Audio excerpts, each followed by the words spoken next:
ำกันท่านพระผู้โพธิจันทคุณ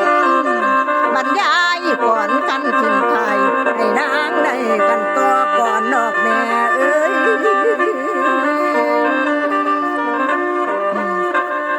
ที่หมอแกน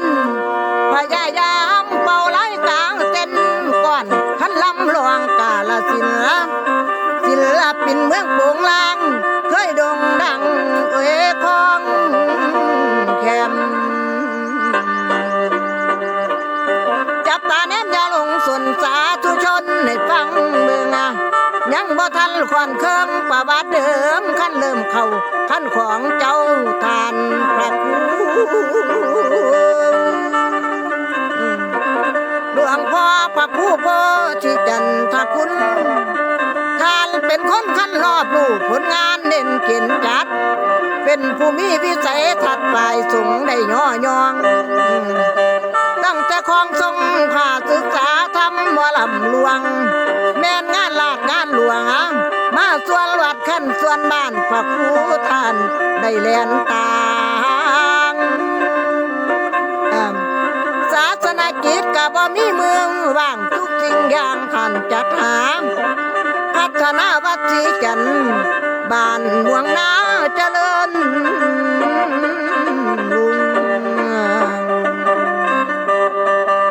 ท่านปรับปรุงโครงสร้างวางแผนงานด้านต่างๆถือว่าเป็นตัวอย่างถือเป็นพระตัวอย่างผู้มีจิตอย่างมั่นกันในด้านพัฒนาวัดศรีจันทร์โพธารามเจริญร้อยก้าวหน้าท่านสู้ซอยอุปธรรมเป็นพระครูปริยัติธรรมให้พระเทศขันเน้นน้อย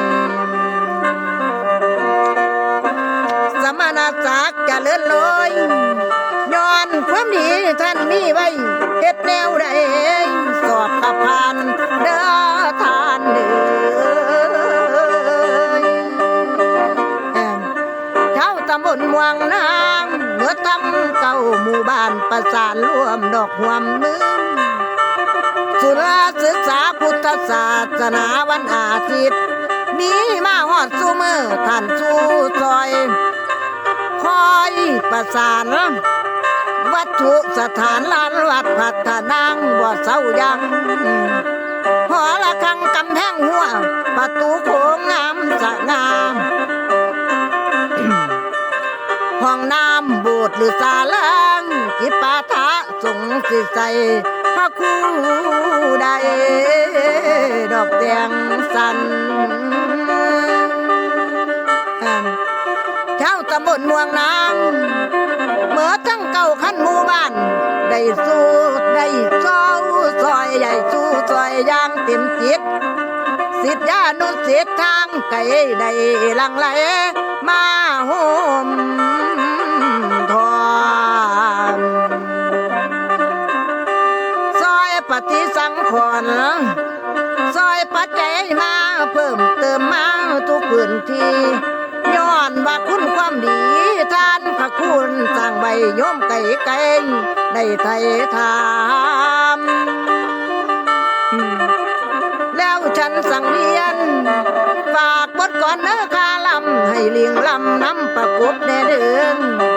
นำเรื่องเล่ามังป่าลบให้ผู้ฟังได้พอ